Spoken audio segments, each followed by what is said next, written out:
Cricket এই খেলাটা শুধু এশিয়ার বা অস্ট্রেলিয়া ইংল্যান্ডের নয়। এই খেলাটি সারা বিশ্বের একটি খেলা। আর সেই বিশ্ব মঞ্চে বারবার একটি দেশের নাম উঠে আছে, সেই দেশটি হলো নেদারল্যান্ডস। আমরা যখন বড় দলগুলোর কথা ভাবি, Bharat, Australia, England, south Africa, তখন হয়তো ভুলেই যাই ইউরোপের এই ছোট্ট দেশ নেদারল্যান্ডস কতটা ভালোবাসা দিয়ে ক্রিকেটটাকে ধরে রাখছে।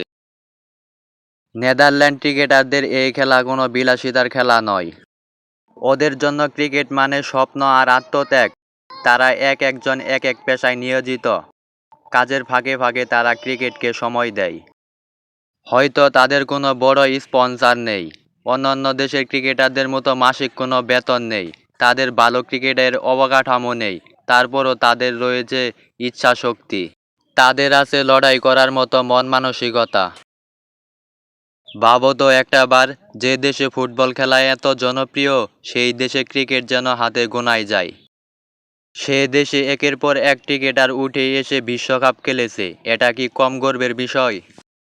তারা যখন মাঠে নামে তখন মনে হয় না তারা কোনো ছোট দলের হয়ে মাঠে নামছে। মনে হয় তারা সারা বিশ্বের ক্রিকেট প্রেমীদের হয়ে মাঠে নামে। প্রতিটা বল, প্রতিটা রান, প্রতিটা উইকেট তাদের ইতিহাস। নেদারল্যান্ডের ক্রিকেটাররা জানে এটাই হয়তো শেষ ম্যাচ, এটাই হয়তো শেষ সুযোগ, তবুও তারা হাল ছাড়ে না। যত বড়ই প্রতিপক্ষ হোক, তারা মাঠে নামে সাহস দেখিয়ে, বুক ফুলিয়ে। মনে আছে তো তারা কত শক্তিশালী দলকে চমকে দিয়েছে, কাঁপিয়ে দিয়েছে। সেই মুহূর্তগুলো প্রমাণ করে দিয়েছে জয়ের জন্য শুধু তারকা প্লেয়ার লাগে না, লাগে অদম্য সাহস, টিমওয়ার্ক ও বিশ্বাস।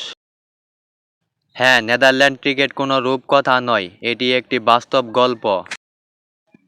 একটা গল্প যেখানে স্বপ্নের পিছনে ছুটতে হয় হাজার বাধা পেরিয়ে।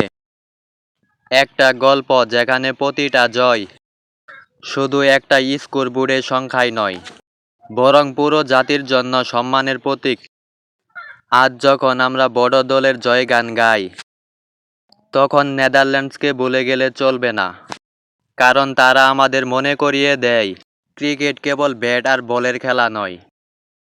ক্রিকেট মানে আশা, ক্রিকেট মানে সাহস, ক্রিকেট মানে অসম্ভবকে সম্ভব করা। তাদের প্রতিটা ম্যাচ একটা বার্তা দেয়, তুমি ছোট দেশ হতে পারো, তোমার হয়তো কোনো সুপারস্টার নেই, কিন্তু তুমি যদি বিশ্বাস করো, বিশ্বাস রাখো, তোমার মনে যদি কোনো দুর্বলতা না থাকে, তবে তুমিও একদিন বিশ্বকে তাক লাগিয়ে দিতে পারবে। নেদারল্যান্ড ক্রিকেট শুধু এটি খেলার একটি গল্প নয়, এটা সংগ্রামের গল্প, এটা আত্মবিশ্বাসের গল্প, এটা একটা জাতির স্বপ্ন পূরণের গল্প। এই সেই নেদারল্যান্ডস 2023 সালে ওয়ানডে বিশ্বকাপকে বাংলাদেশকে হারিয়েছিল। এই সেই নেদারল্যান্ডস 2024 সালে টি-20 বিশ্বকাপে সাউথ আফ্রিকার মতো দলকে হারিয়ে দিয়েছিল।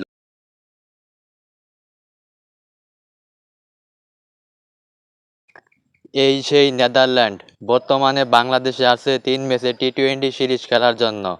ইতিমধ্যেই একটা ম্যাচ হয়ে গেছে, টাইগার বাহিনী জয় লাভ করছে, এবং একটা ম্যাচ নেদারল্যান্ড হেরে গেছে। 20 ওভারে তারা রান করেছিল 136। 137 রান করলে টাইগার বাহিনী জিতে যাবে, সেই রান 13 ওভারেই চেঞ্জ করে ফেলেছে বাংলাদেশ। তাসকিন আহমেদের এক হালি উইকেট, 4টি উইকেট, লিটন দাসের ক্লাসিক ব্যাটার জোডো 50, সাইফ হাসানের দুর্দান্ত ব্যাটিংয়ে উড়ে যায় নেদারল্যান্ডস। এই সেই নেদারল্যান্ড 2026 বিশ্বকাপ, 2026 সালে টি-20 বিশ্বকাপ অনুষ্ঠিত হবে ভারতে, সেইখানে জায়গা করে নিয়েছে এই সেই নেদারল্যান্ডস। ক্রিকেট খেলা এবং ফুটবল খেলায় দুইভাবে সমানভাবে পারদর্শী টিম নেদারল্যান্ডস। যে কোনো খেলায় দুইটি দল অংশগ্রহণ করলে এক দল হারবে এবং এক দল জয়লাভ করবে। প্রতিপক্ষ যেই হোক, নরম দল হোক কিংবা অনেক শক্তিশালী দল হোক, তবুও তাকে ছোট করে দেখা যাবে না।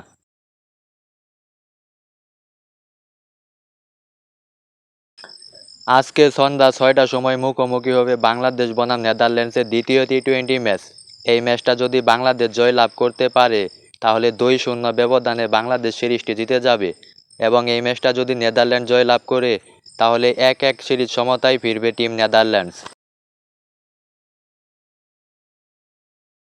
বাংলাদেশ বনাম নেদারল্যান্ডের প্রথম টি-20 ম্যাচে বাংলাদেশের ক্রিকেটাররা ভালো পারফর্ম করছে। তাদের মধ্যে অন্যতম পারফর্ম করছে তাসকিন আহমেদ, 4-4টে উইকেট নিয়েছে। লিটন কুমার দাস ক্লাসিক ব্যাটার, অনেক ভালো ব্যাট করেছে। একদম তরুণ হার্ড-হিটার ব্যাটার সাইফ হাসান, তিনিও দুর্দান্ত ব্যাট করেছে। মিডল অর্ডারে তাওহিদ হৃদয়ের থেকে সাইফ হাসানই বেস্ট মনে হয়।